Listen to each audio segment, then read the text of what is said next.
and I was flying back, and I was sitting at the airport, and I heard this guy just going off about lazy people and how they can't change. Actually, hold on, Nathan, back up. I'm gonna go live now because I just asked you out of curiosity, but it's actually kind of I'm reminding now of the story now.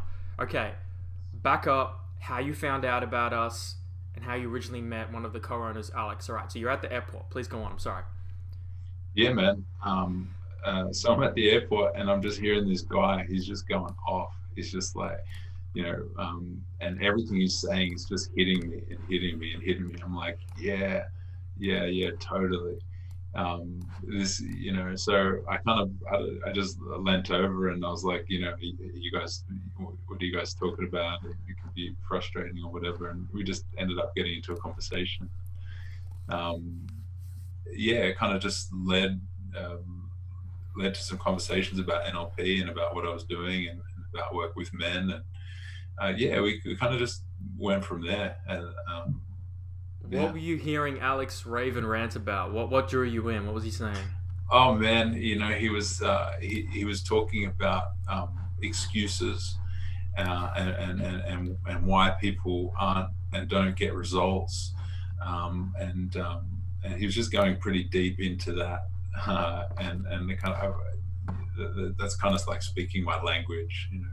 That's kind of what got me interested in figuring out how to help people properly. And you walked up to him, I assume. Yeah, we were sitting next to each other, and Oh, okay. I just kind of leant over and kind of introduced myself. It was very, very random. Now, if we back up five, couple years, 10 years, do you think you would have walked up to this person or started this conversation?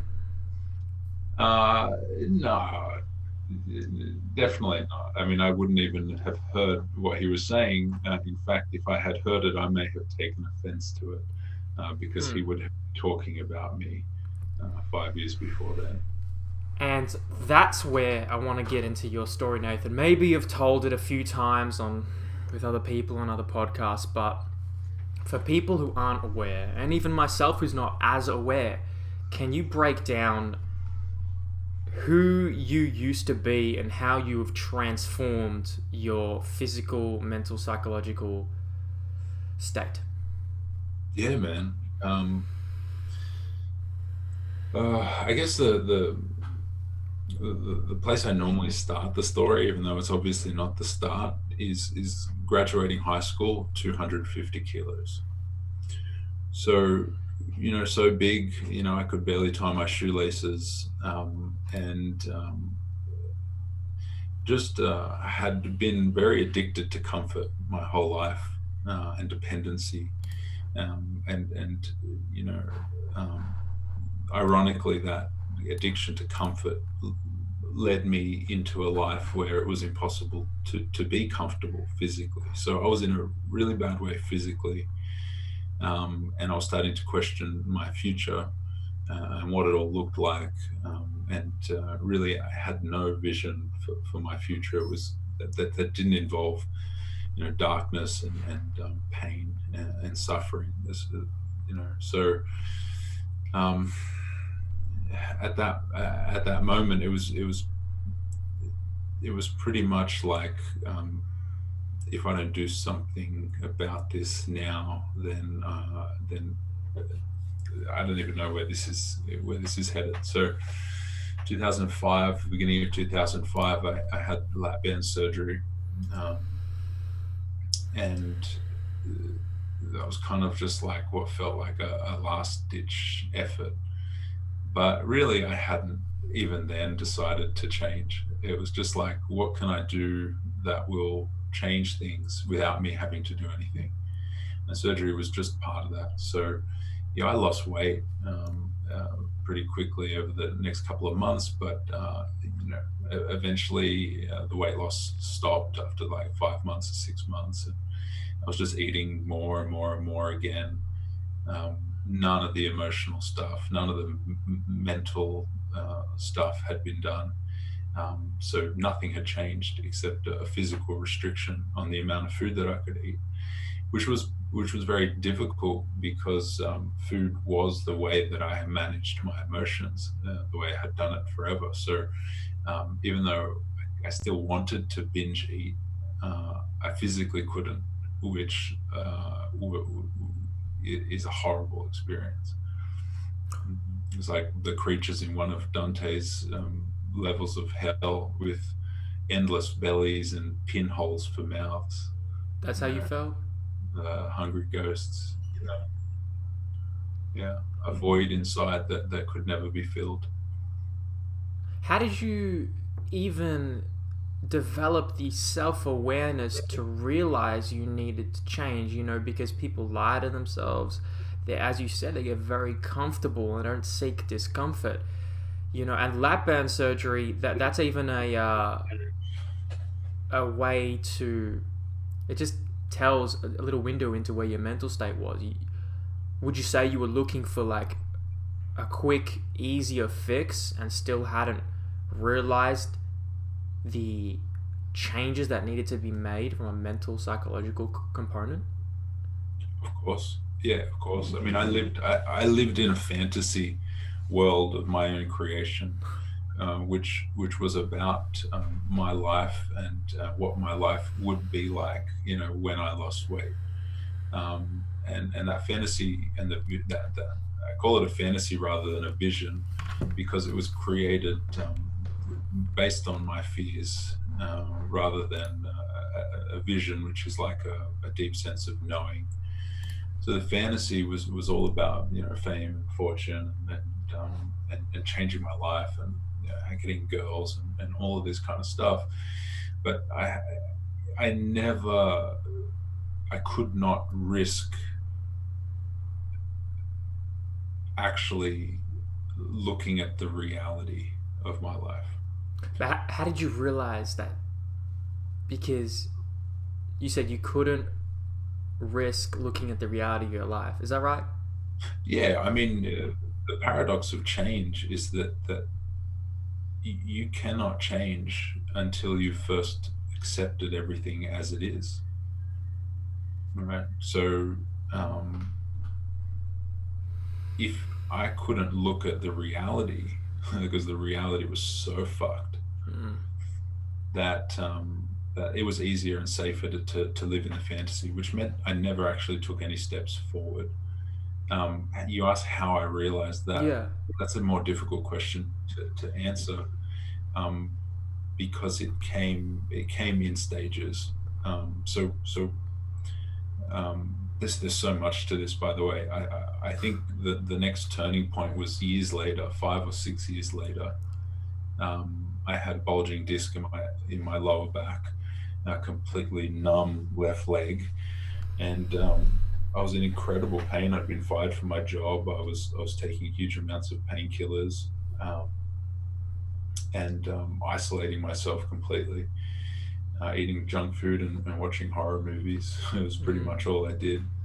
And I've kind of found myself in the neurosurgeon's office, who was talking about what to do about this bulging disc, and the talk was about fusing my spine, and the numbers didn't sound good at all, but I was like, yeah, sweet, this is the next thing, like the next surgeon to fix me. Mm. You fix my back so then I can lose weight and all of that stuff. But he said he won't perform the surgery because I was 15 kilos too heavy. He wouldn't perform surgery on someone that size, so I would need to lose weight before he performed surgery for the back. So I was fucking angry at that, obviously, because it's his job to fix me. Yeah. And now I was stuck. I was stuck. I can't walk. So how am I going to lose weight? I've already had weight loss surgery. That didn't work. Now I'm too fat for him to perform surgery to fix my back, to help me walk, so that I can lose weight. And that combination of factors, plus like looking up at my mom and seeing her like totally sobbing, and then realizing the pain that I had caused my family, and looking and that kind of really enabled me to look at the reality, to look around and go, oh man, I've really stuffed up here. Like, these decisions that I've been making are really not just affecting me. it's fine for me to eat myself to death, but look what it's doing to my family. What's going to happen if this continues? And that was what really kind of led me to actually making a decision. Um, that decision, people call it lots of different things, rock bottom or whatnot. Like, it really is just the decision. That's all rock bottom is. It's not a place. It's not a thing. You can't measure it. It's different for everybody. But the thing that makes it rock bottom is that a decision is made there, a real decision, not a bullshit decision, but a real decision. Um, so people can continue to experience deeper and deeper darkness in their lives and never actually change, because it just never tips over to making that decision. Are you familiar with Joseph Campbell's Hero's Journey? Absolutely. Yeah. I'm sure you would. And would you say that is your abyss just before the death and rebirth? Just before the transformation? Or is there yet more to come? Yeah, oh, of course. There's always more to come. The hero's journey It's is cyclical. always, yeah, Yeah. it's always going. It's macro, micro. Yeah. It's all together. Great But I can point. identify, all of those points in my journey of weight loss as well.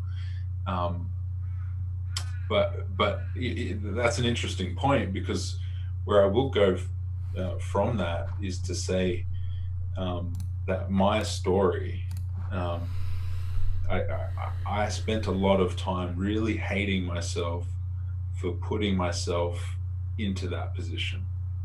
Hating myself for robbing myself of a childhood, or the ability to pursue my bliss or my passion, whatever that may have been, was totally consumed by what I did to myself physically.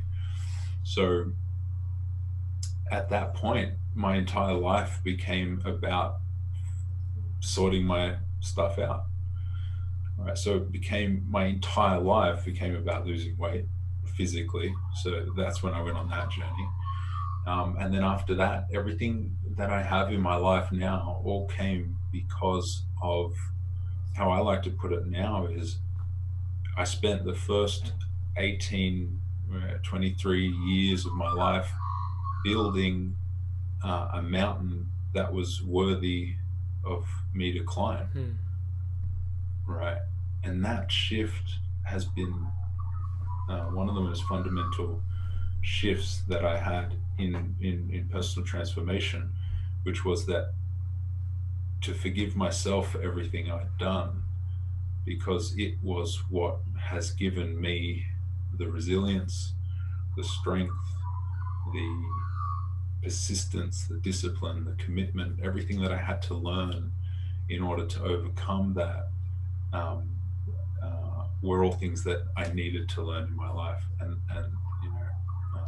so I'm like thankful for it. How did you get to that point of forgiveness? Because I think it's a delicate balance where you want to be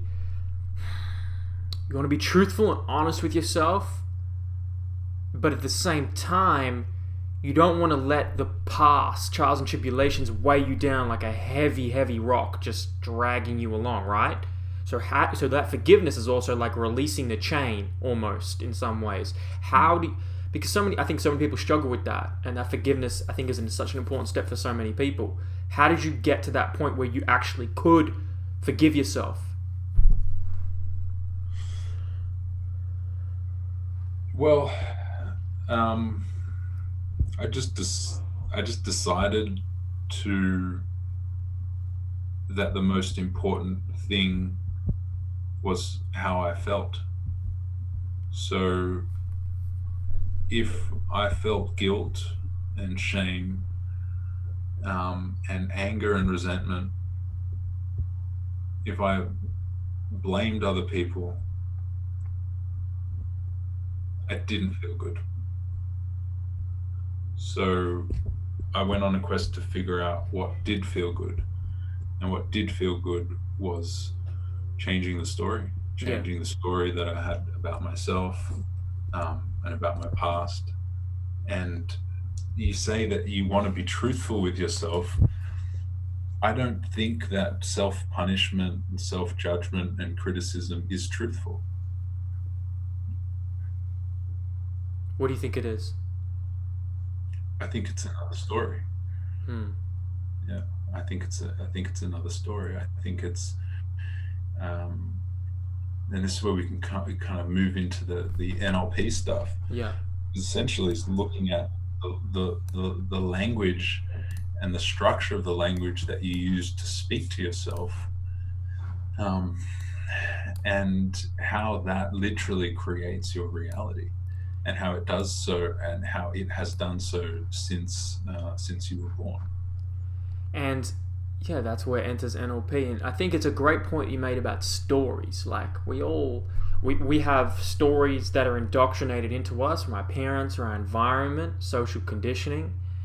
And then we kind of meld and create our own stories based on some of those experiences and the things that we experience in childhood and adulthood. And I was thinking about this the other day. It's like, well, one of our missions is to bring awareness, I believe, to these stories and realize, are these serving me? Mm. Are these resourceful? And as coaches and trainers that we train, as I am, it's like, well, we facilitate that journey, right? Because someone's going to be told a certain story, whether I mean, there's numerous. I won't even give into examples. And then we facilitate the change, provide the support. How, and you talk about NLP. Is NLP, would you regard that as one of the biggest influences to changing those stories? Yeah, learning NLP and learning about NLP was like understanding, putting words and understanding to things that I kind of already knew but didn't have words or labels for. It was hugely fascinating and interesting to me, and it kind of just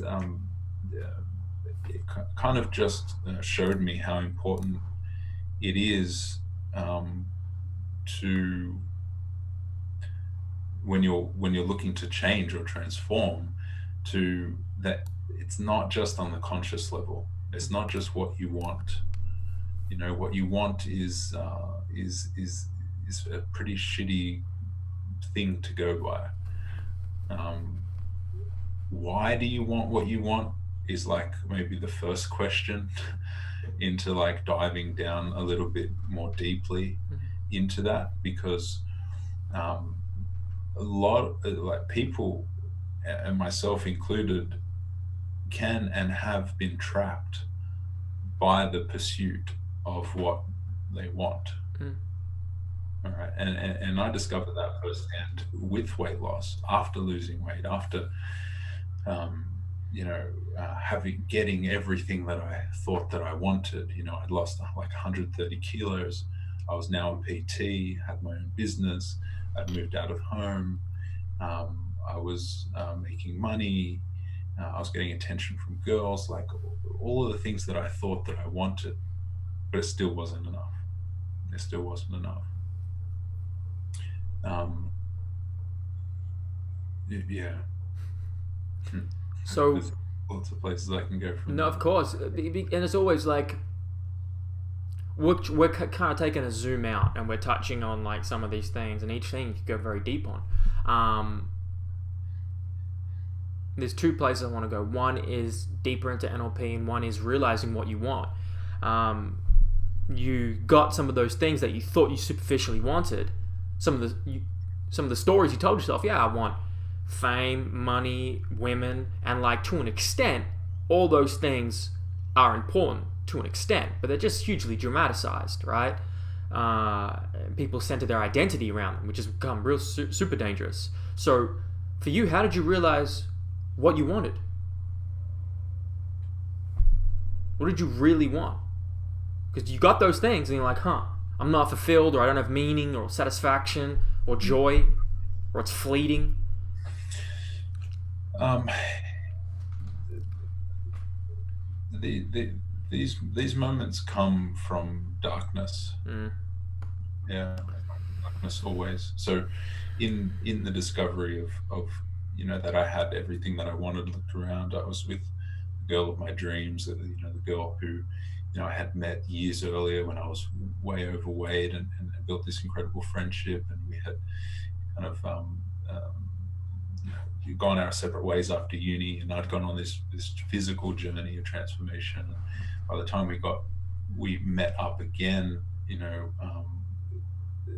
she like walked past me on the street kind of thing, and it was just a different thing, and we got into a relationship, and I'm looking around going like, holy fuck, like I've just got the holy grail here. I've got everything, and I even like jumped from the friend zone, to being in a relationship with this unbelievable, sexy girl of my dreams. It's like the one that I thought I could never have.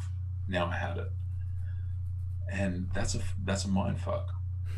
That's a mind fuck. So I cheated on her, right? Because it wasn't enough. Mm. I wanted more. I hadn't done any of the emotional work to understand why I had gotten so fat in the first place.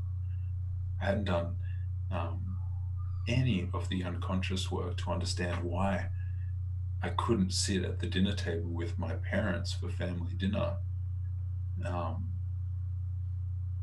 and I couldn't speak. And I just had this rage that was just constantly building. And why I still felt like I needed to stuff food into my mouth to deal with these emotions. I hadn't looked at any of that.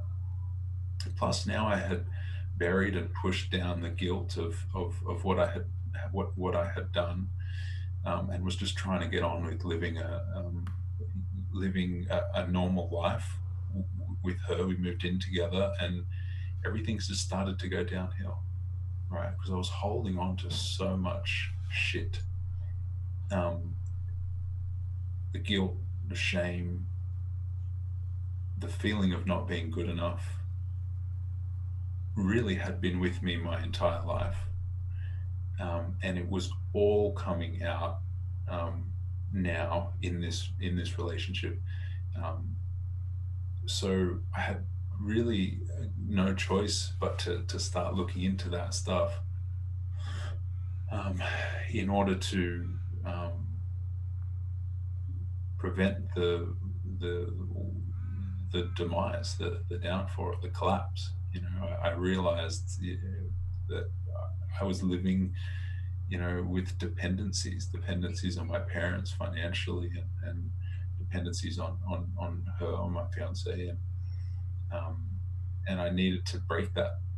Even the gym I was working at, I was working with a really good mate of mine, and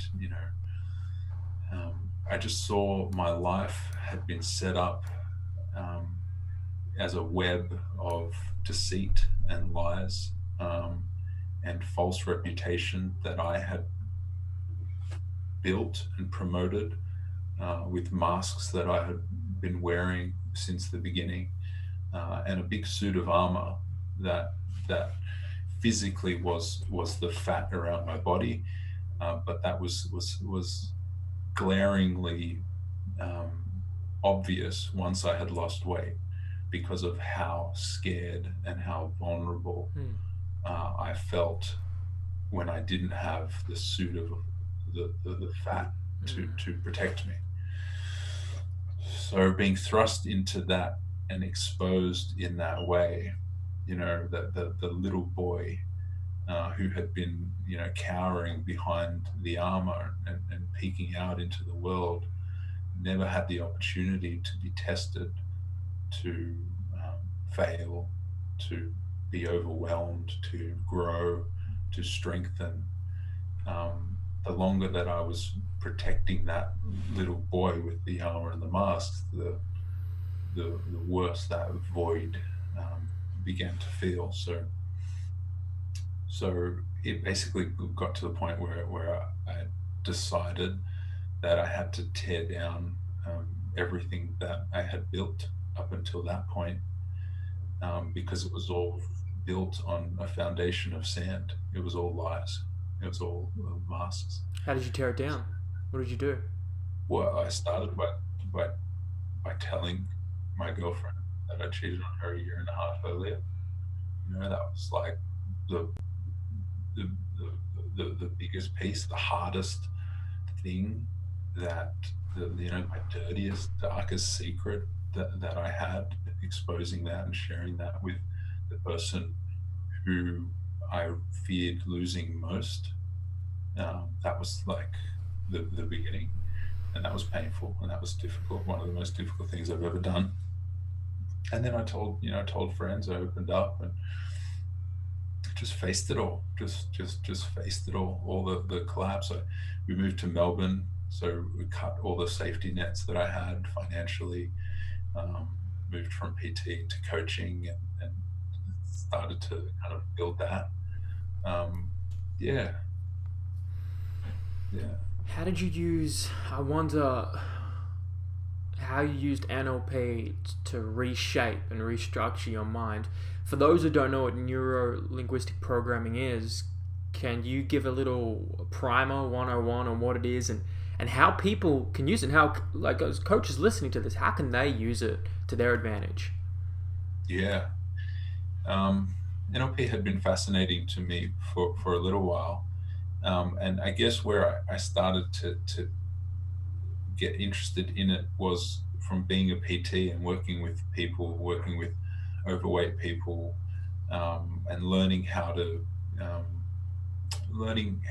to help them get results, but feeling limited as a PT, limited in the physical sense. And as I was going on this deeper emotional journey of figuring out the reasons why, the unconscious reasons, and the blame, and these five, we talk about like five major negative emotions: anger, sadness, fear, hurt, guilt, and the way that those were kind of dominating and swirling around in my unconscious. Learning about NLP was like a tool to help me to help people more effectively, but mainly to help myself. And really, what it is like your unconscious mind is way, way, way more powerful than your conscious mind. If we were to put numbers to it, it might look something like your conscious mind is 5% and your unconscious mind is 95%. Your conscious mind is kind of where your wants, your kind of goals, your short-term memory. This is like your conscious mind is, I want to lose weight, and how I'm going to do that is by going on this diet. Right? Your conscious mind is, I want to make money, and how I'm going to do that is I'm going to sign up for this Forex trading course. Right?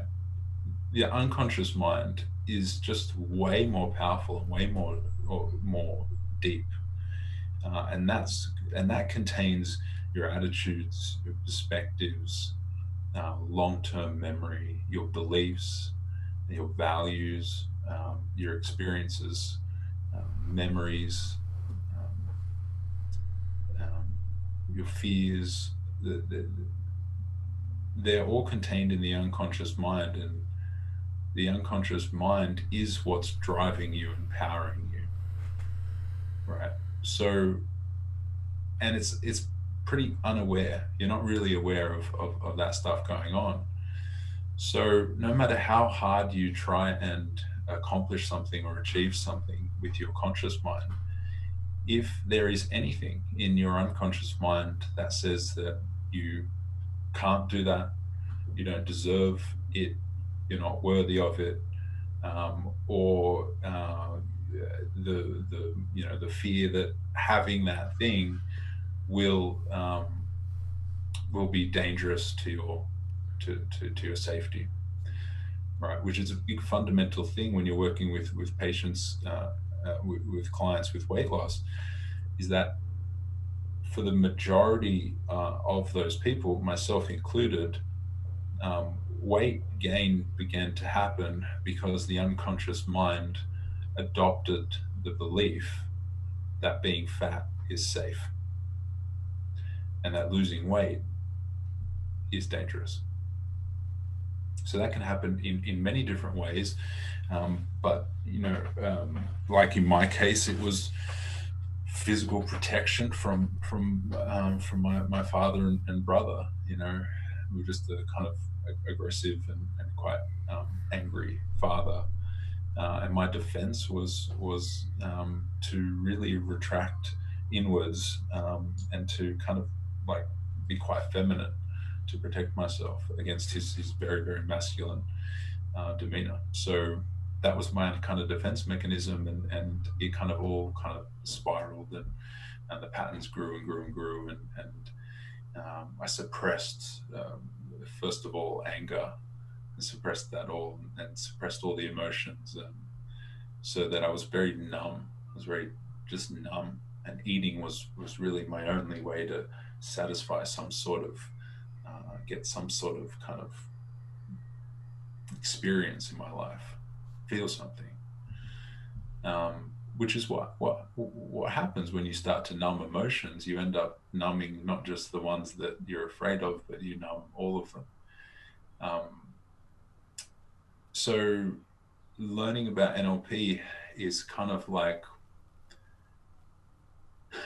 bringing awareness to those patterns and why they were created, how they've affected your life up until now, and then using your conscious mind to work with the unconscious mind in order to break those patterns, switch those beliefs, change things around, rewire things, it's just really quite fascinating what can happen really quickly when someone is able to let go of the unconscious blocks and barriers that have been preventing them from achieving the things that they think that they want.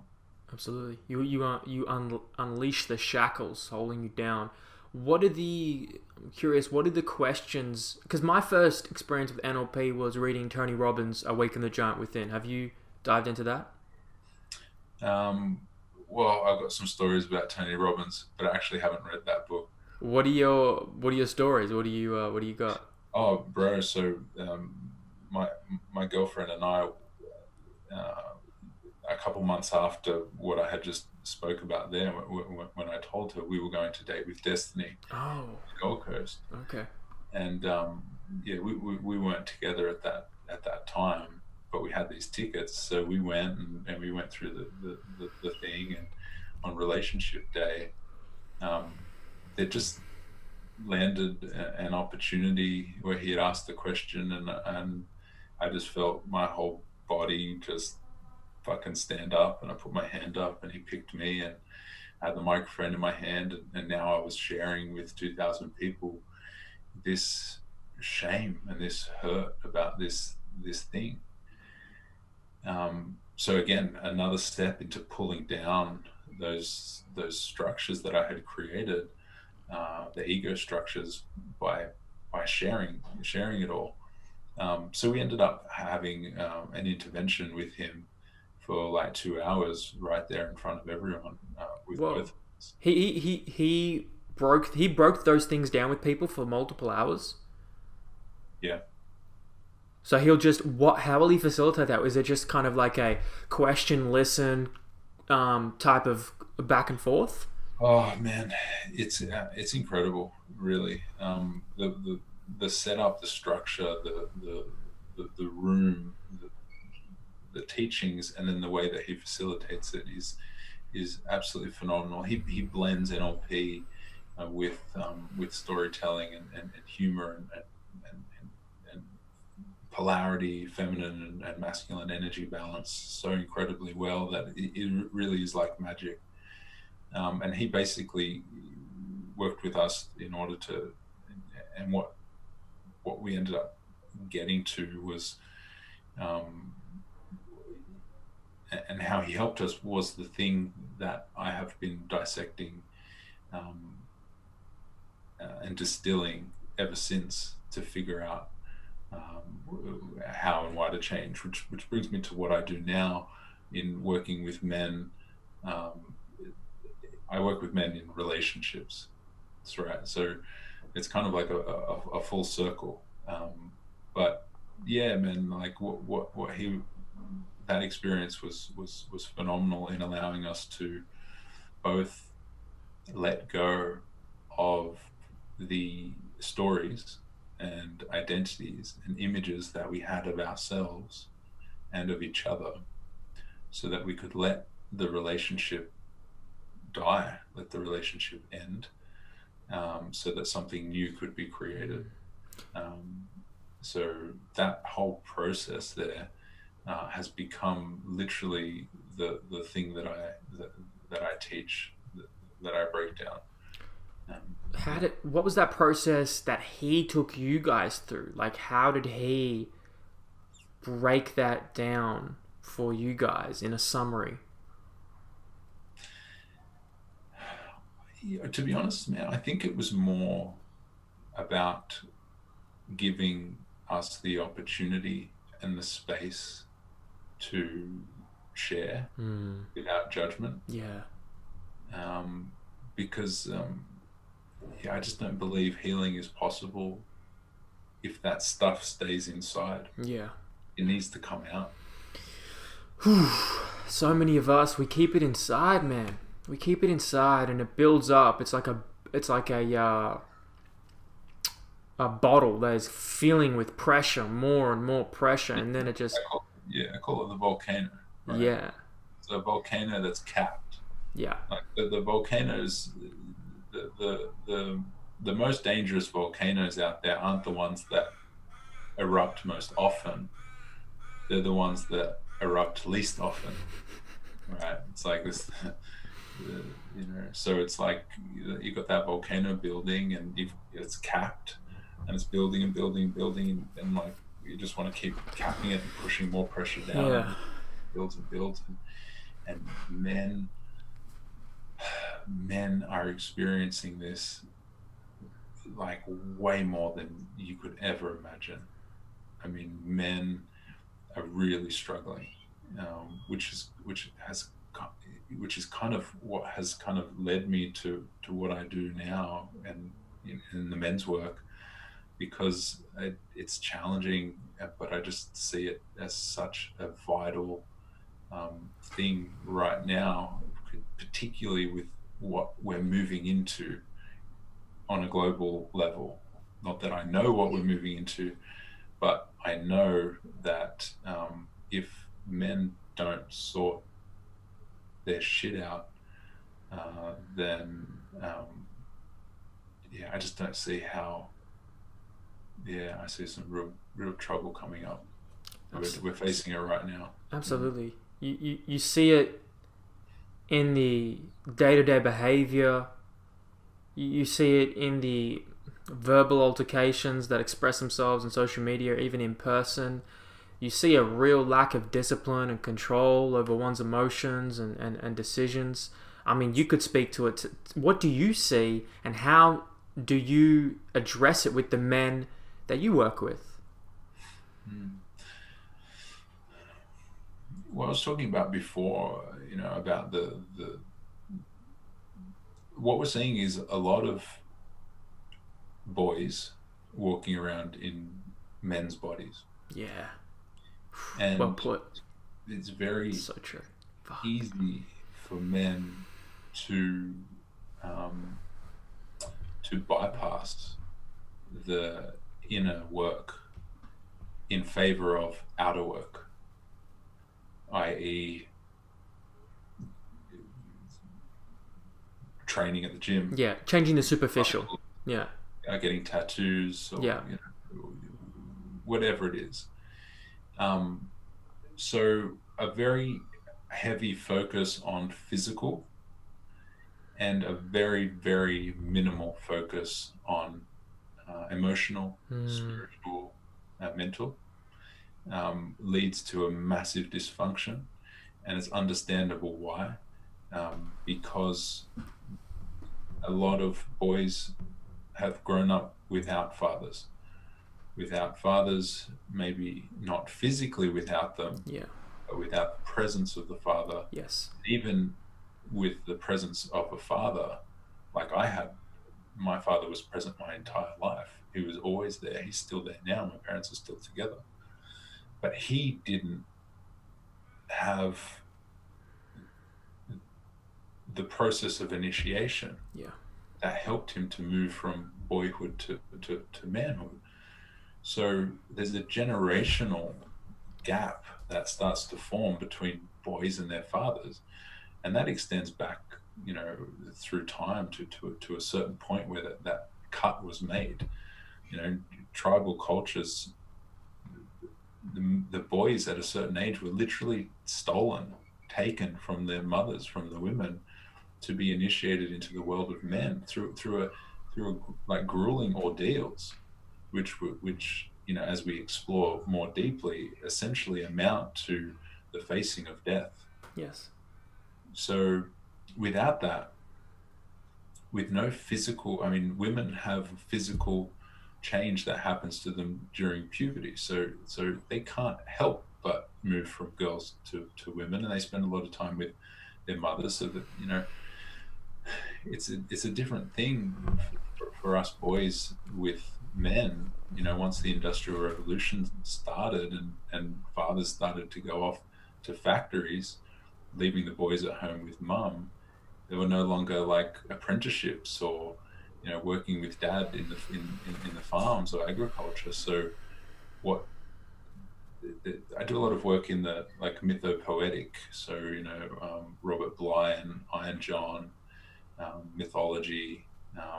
So that's in storytelling. That's a lot of kind of where I spend my time. Robert now. Moore. Yeah, and Moore and Gillette, the archetypes. Yeah. Yeah, all of that stuff. That's what I spend the majority of my time with men diving into and talking about. And I've lost my train of thought about where I was going with that. You were talking about initiation, and one word to encapsulate it is rites of passage. Mm-hmm. We don't have really rites of passage from a boy to a man, and it's so interesting. I was smiling halfway through the conversation because I'm like, you are repeating some of the things I have thought and said. In that way, it's like, yes, women have this very physical, symbolic transformation through the menarche, which is the onset of the menstrual cycle. Okay, it doesn't mean maybe they're emotionally ready to be a woman, but it is a big step forward. Now, for boys, what do we have right now? First beer. First girl you have sex with. Yeah. Right. First fight. Yep. But it's random, and it's at the whims of your circumstances and your environment and your upbringing.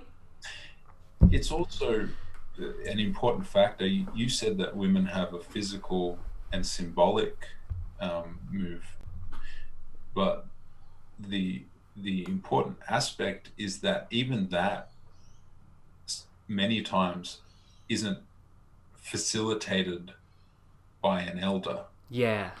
Which is an essential part Absolutely. of any initiation. Guidance, leadership. Yeah, guidance. You need to have it. So if we do have any modern initiations for boys, like we were just talking about, they're not guided.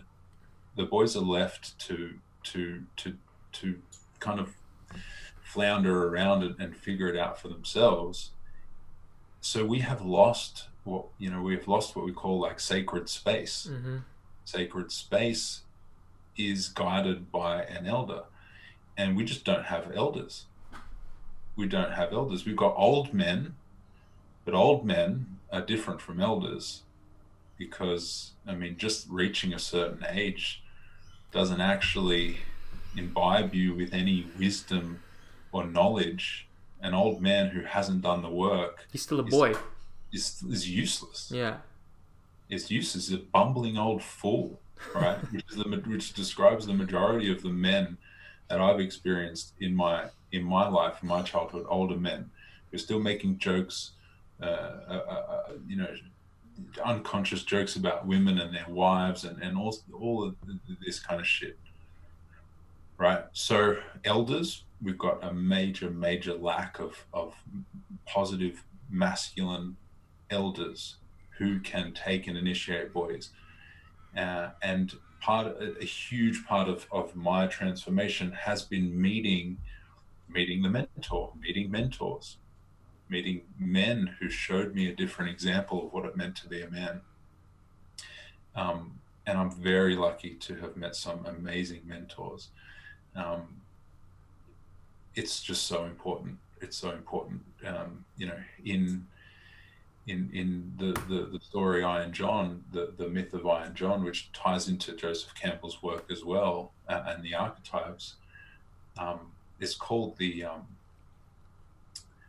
like the mother father. You know, it's like it's like understanding that, and we're going into some really cool shit here, but it's understanding that in mythology there are no stories of good fathers. In mythology, in the Bible, you can find over and over and over again references to bad fathers. And it's understanding that we as boys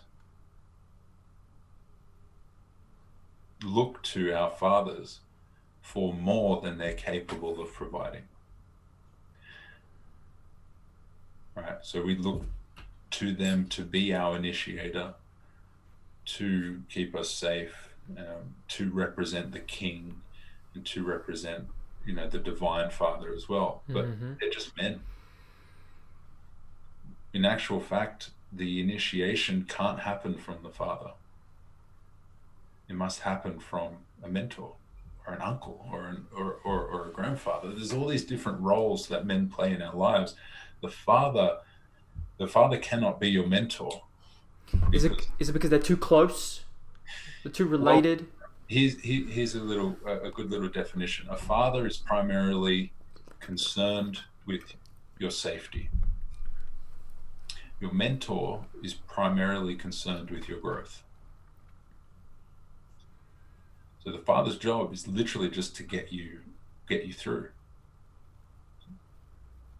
But you need a mentor, an uncle, a grandfather, someone who's going to push and challenge you to grow, who's not really, the primary concern is not your safety.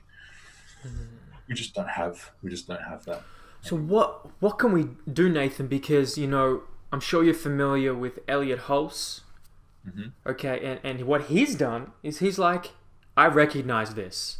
I need to do something about this and lead. And he's created these really, what look like very powerful, transformative grounding camps. And he was going to bring it to Australia, then all this happened and he couldn't come. Yeah. So, but I see it's still like he's leading it in a big way, but there's still so much lack for it and so much need for it. Is it something that you're trying to create? Because what can we really practically do to solve these issues and work through them? Yeah, Elliot Hulse is like one of the leaders in this space in America, and there's quite a few emerging now. I'm part of one of the biggest in Australia, called Warrior Within, and that's growing all the time. My mentor Asher is the founder of Warrior Within. When we were down in Melbourne, I was with him at the very first gathering, men's circle that we held years and years ago, and we've just kind of been through a lot of stuff together. And now with Warrior Within, this is a platform for men to get that guidance. One thing that men can do right now is find a men's circle. Join a men's circle. Warrior Within is down in Melbourne. Of course, there's no physical meetups at the moment, but every Tuesday night we co-host a men's circle on Zoom. Um, and this plus there's like tonight, for instance, I'm running a mythology session. So we've got classes that run all throughout the week. So Where can people go to find that? I'm trying to look it up now. What is yeah, the? go Facebook, go Facebook, Warrior Within, find the group and Oh, everything. it's a group. It's not a page or an Instagram or a website. Yeah, it's all of those things as well. But Okay. the Facebook page is group is probably the fastest way to get everything. Okay. Other than that, go online. That's where I do most of my work these days, along with my kind of like private one-on-one clients. But most of my coaching happens in that group with men. So it's a huge kind of fulfilling place to be, so I'm really quite blessed to have kind of stumbled upon it in that way. But it's changed my life, man. Like letting go of the guilt around just being, and then being able to stand up and own my gifts and hone my gifts and all of that kind of stuff is just so important. Like I want to talk to your guys, specifically your PTs, already on the path to growth, learning, and health. Obviously, otherwise you wouldn't be watching this. A lot of men, a high percentage of men, I know make up your audience, and women as well. But the thing here is that we need more strong men, not just physically strong, uh, but emotionally strong, emotionally resilient men who have owned their darkness and who have stopped pretending that they're weak. Um, you know, a man who's pretending to be weak is creepy. That's what a creep is. It's like, this guy's dangerous, but he's trying to make me believe that he's not. Hmm. And I think most men who are yet to take the step down this path are that. They're hiding resentments, they're hiding anger and rage, they're keeping it all bottled in because of the fear of what might happen if they lose control, who they might hurt, right? Or if they're found out that they won't be loved. And this is what festers and eats up a man from the inside, because he's abdicating his power as as the divine masculine, like as the king. He's giving his power away to somebody else, other people, lots of other people. So start to take that back, and you can start by looking around at your life and seeing all the things that you've committed to and filled your life with. See, I talk a lot about fear of commitment. I think this is an important point. I don't believe fear of commitment exists. I think that I think it's fear of quitting. I think it's the opposite, the polar opposite. To commit is quit. And I think a lot of men are so afraid of quitting, of letting people down, of resting, of surrendering, of accepting, that what they do is just continue and continue to add and add and add more to their lives, more commitments, more work, more Netflix, more drugs and alcohol, more girls, more women, more sex, more leads, more money, right? More into their lives, so chock full of shit that they've got no time, no space to actually sit with themselves and actually listen to what they truly want. Yeah. And most of those commitments aren't even theirs. They're commitments of other people, obligations that they feel they need to fulfill for other people. So you look around your life and say, what percentage of this life am I living that's not even mine? How much have I rented out of my life? What percentage? And you look around and say, holy shit, 80% of this life is not mine. I mean, 80% of my day, I'm doing things that I don't want to do. I'm going to a job I don't like. I'm dealing with people I don't like. I'm in a relationship that's not really great, right? My body's not great. Although there is an element of we have to do things that sometimes we don't like or are going to be uncomfortable, right? Like training the mind, training the body, studying, researching, learning, taking time for conversations with people. There are going to be times where it's like, I don't want to do this, but I know I've made a commitment to myself and my obligation for pursuit of excellence, and I need to do this. How do you pass the two out? How do you figure out the difference? Yeah, great question. Look, I was a great quitter. I quit most things in my life. I mean, you don't get to 250 kilos without quitting a lot of things. And I hated myself for that. Um, but bringing acceptance to owning that part of myself has been a huge freedom in understanding that because I had quit so much in my life, that I was really good at it. It meant that I really didn't put up with a lot of stuff that I didn't want in my life. So, um, a lot of men have the opposite problem. They can't quit. So I just realized I was quitting the wrong way. I call it quitting like a loser. Quitting like a loser is when you walk out because you don't want to do it because of fear, because of resentment, because of anger, because things just get so bad, but you don't want to have the conversation. So it just gets so bad that you just walk out, walk into your boss, tell him to get stuff, to walk out because you can't handle the bullying or whatnot. Quitting like a loser is when you leave before you've learned the lesson. It's when you leave before you've reached acceptance. It's when you leave because you feel you're better than this, right? Or you quit your diet because because of some emotional thing that happened. You think you're not good enough, so you quit. That's quitting like a loser. And when you quit like a loser, you leave a void is created inside that must be filled, and what rushes to fill that void is just more shit, more loser shit, and that's committing like a loser.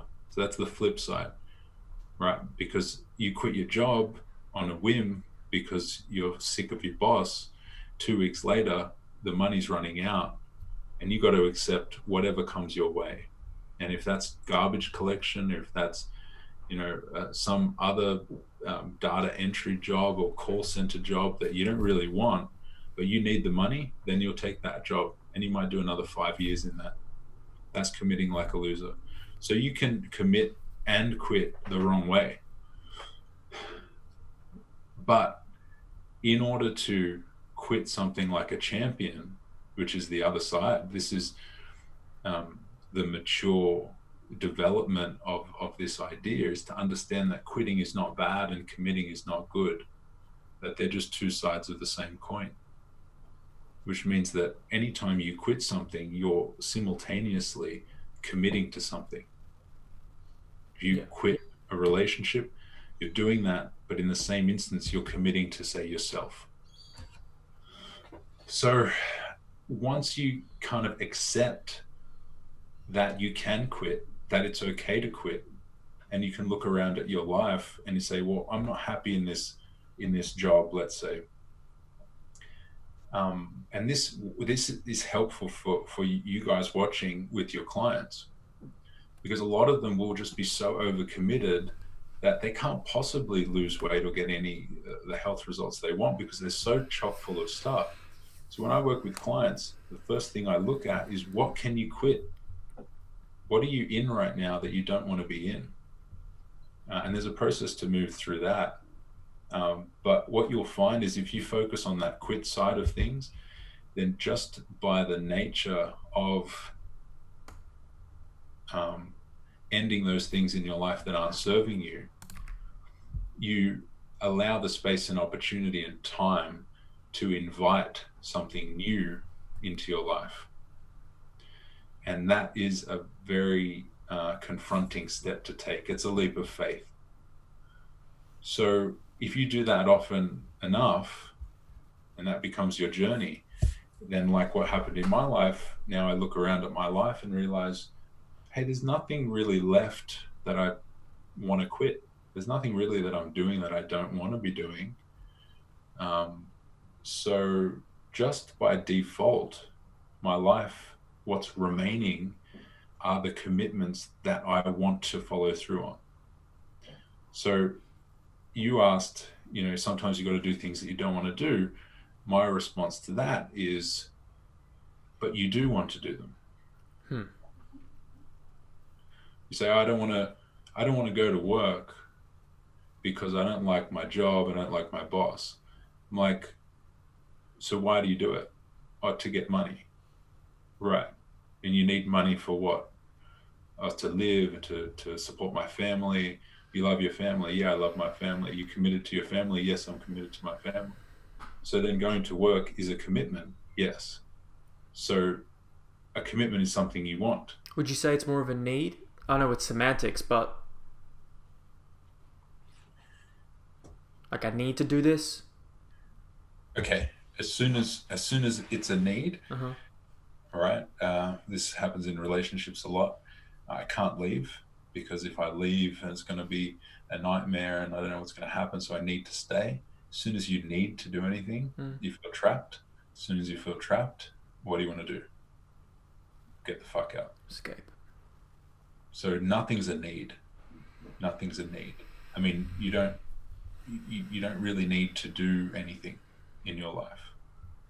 Right, that's the point. You can quit anything. You can quit all of it. If you've got a family, you don't need to support them. You don't need to be there.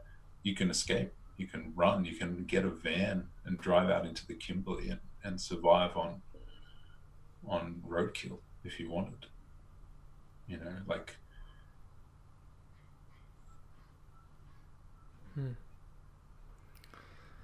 It's a very important topic to contemplate and reflect on. And you got something you wanted to add? Yeah, so a lot of the guys will be working with people who are overweight. So Absolutely.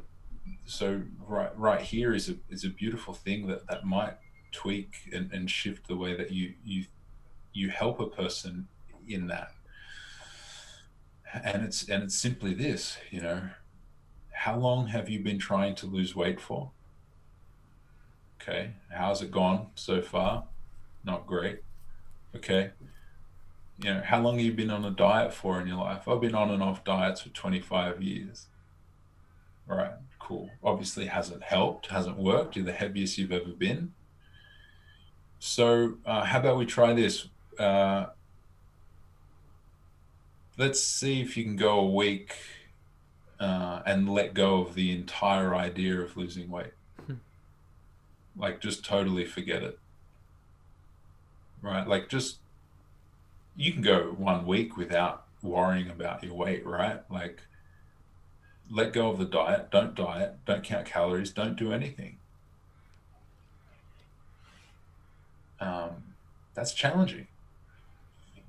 Because, I mean, when we talk about NLP, what you start to realize is that any want comes from the fear of the opposite, right? So I want to lose weight is no more than a fear of not being enough or a fear of being fat. And there's a reason for that. There's a reason why someone has that fear. And if you're operating based on that fear and you're trying to get results, then you're only bringing more of that belief into your life. The belief that I am not good enough, that I am fat, that I can't lose weight. And the harder you try to lose weight, the harder you push, the harder you go on those diets, the more you reconfirm the belief. So you have to, and that's a big thing. You need to shift and change the belief system behind the habits. Totally.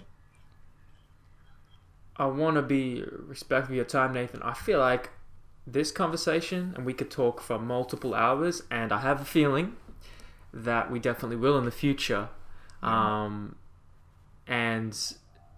would love to get because now I'm starting to see a handful of people like yourself that I know that would be an incredible team to run Australia's biggest, our version of a grounding camp, of a boys to men camp. And I'm definitely I want to plant a seed right now that I think there's a number of professionals across this country that I think we should all get together and run and lead something like this, if you would be interested.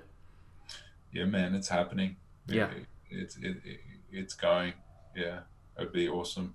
Yeah, I think that would be cool. Actually, Matt, the other owner of Orphic, has actually got a question. I'll jump in and ask it. What are some other questions PTs can ask their clients in the initial consults to help create an impact, like introspective experience for the client, and start them on a change in behavior and lifestyle that is more in line with their goals? So what are some initial questions that we can ask in that initial meeting? I would ask lots of why. Yeah. Of why questions. I mean, if you can get 7 layers, if you can ask 7 whys, then there's not much deeper you can go than that. So, it's difficult because you start to blend, the scope of a PT when you start to like dive in emotionally. So just to answer the question, I could go on a big story, but I've done my time with clients and physical transformation clients where I didn't really know what I was doing, but asked questions to really dig deep and found myself way over my head. Yeah, because you get the trauma, right? You get the trauma. I started a group with 16 women for weight loss. And I had just done NLP, so I had all these kind of tools, and off I go, start like fucking popping lids open and like big cans of worms, and I'm getting like, oh man, like I'm realizing like a huge percentage of women who struggle with their weight or their lives were victims of sexual abuse, and that's all coming out. They're telling me these things for the first time, and I don't know how to deal with any of this stuff, and that remains as a really challenging experience where I was thrown into the deep end because they were projecting their fathers onto me and having to deal with that emotionally. By the time I finished that process, I was out. I was burnt out. I couldn't coach again. I chose not to coach again for like 3 months because I was just like, I'm done with this. But it's that process that has taught me how to build the emotional resilience to enable me to sit with a person and go to those depths. So what I would say to answer that question is,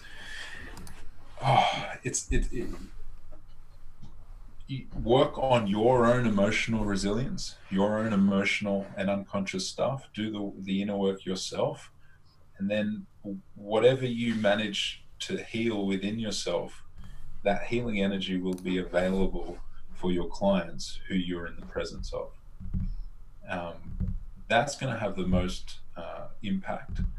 And in terms of questions, it's allowing the space, the safety for a person to open up and share something that they've never shared with anyone before. And if you can do that while talking about this topic, whether it's weight loss or fitness goals or whatever, to get a client to really understand why they want this and why it means so much to them. And a great question is like, what will happen in 5 years or 10 years if nothing changes? Mm-hmm. I often ask this question: if you woke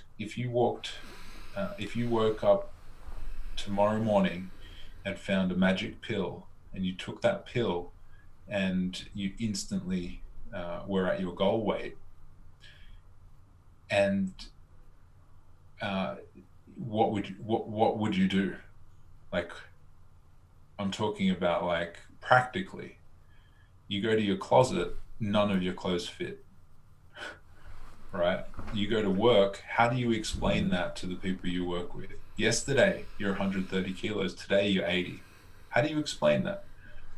And just that journey of like looking into that allows them to, on their own, break through some of their own limiting beliefs, because they get to experience actually, hey, what would I do in order to answer some questions or counter, or, you have to,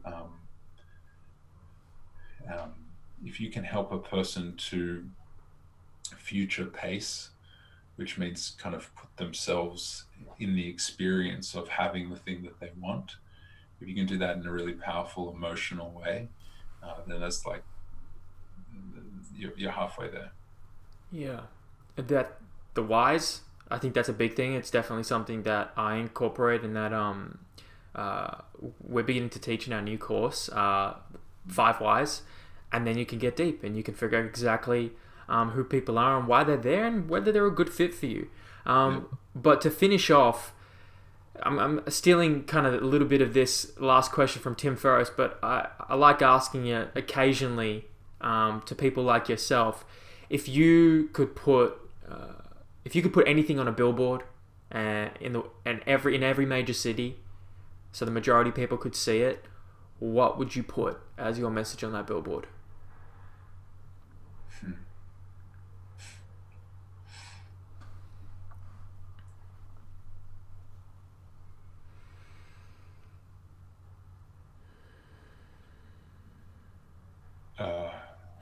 Yeah. It's Inhale, exhale, repeat. Yeah. We need a lot of that right now, don't we? Yes. Yep. A lot of that right now in this world of think about it. I was thinking about this the other day with all of the stuff that happened with George Floyd and Black Lives Matter and everything. People protesting on the street, chanting, raising signs, and what do those say? What do those signs say? What are the people saying? I can't breathe. Right? When you look at NLP, the words that you use have magic, and they create your reality. So you've got a collection of people all over the world chanting, I can't breathe, I can't breathe. That sums up the problem that's going on. People can't breathe. People aren't breathing. And then what's happening now? Oh, fuck, we've been restricted from breathing even more. Physically, because now you can't go outside without a mask. So, I relish my runs because I know we don't have to wear them when you exercise, and I relish those moments when I exercise outdoors. I'm like, I'm grateful. Yeah. Nathan, do you have any last comments, thoughts, asks of our audience, or just where people can find you and where you want to point them to? Oh, thank you so much, man. This was an absolute pleasure. It's good to be talking again to people. Yeah. Pleasure's mine. Yeah, there's so much. I look forward to coming back and sharing more. But yeah, I think that's it. Yeah. You have the Warrior Within group and Facebook page. Jump on Warrior Within. That's for men only. Sorry, girls.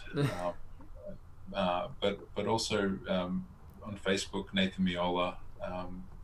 Check me out, reach out, or whatever. Yeah, it's all there. Beautiful. Nathan Meola, thank you for your time, and I appreciate your work and your honesty, and then leading the charge and doing the hard work in what needs to be done to transform and help facilitate the transformation of boys to men. It's not easy, but it's important and it's needed. So thank you. Thanks, bro. No problem. Speak to you soon. Bye. See you, Nathan.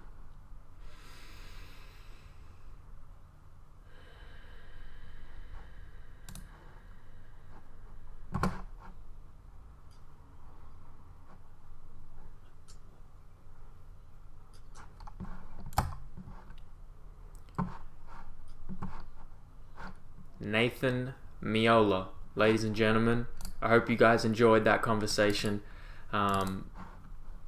What I have here on the screen is what we do every week. This is Webinar Wednesday, Orphic podcast. Bit of a different change of pace today on this conversation, and I hope it was resourceful for you guys. I love these types of conversations, and just to add one more thing, when Nathan was discussing, you're going to find traumas and discover traumas and hard emotional parts with people, and in that case, what do? A lot of people aren't equipped to deal with what to do, and in that case, a lot of those cases, it's alright. It's often best to recommend a brain trainer, a brain coach, aka a therapist, psychologist, psychiatrist, cognitive behavioral therapist, someone alike to that who can facilitate the psychological transformation on a bit more of a deeper level with their experience, and then we can facilitate the physical and interrelate physical, psychological, physical, while you build the skills and tools to be able to help them through that, to refer out when needed. That, I think, is a important part of that answer, in that if you're in deep waters, do your best to facilitate maneuvering through that, but at the same time, it's like no reason someone can't have a physical coach and a brain coach, right? Especially with the government scheme where you can get 10 with the mental health plan, you get 10 sessions per year. You can get about $70-$80 off per session, making it very doable for the majority of people. So that is an opportunity available to all of us if we want to take it. Now, as for the Orphic podcast, we do this every Wednesday. We've had a lot of different guests on. This is number 16, I believe. So 16 great conversations so far. We will be posting these on YouTube and all podcast platforms, Spotify, Apple Music. If you don't see it, just message us. Otherwise, you can enter your details in the website, orphiceducation.com. If you guys don't know, we're a company that delivers Cert 3s and 4s in fitness. And if you guys care about want to become a coach and trainer and want to do it the way that is not easy, but the way that is comprehensive and difficult, but rewarding, fulfilling, and embodies greatness and excellence, then we might be a good fit for you. I'm Alexander Emmanuel. Thank you for listening. Thank you for watching. We'll see you guys next week.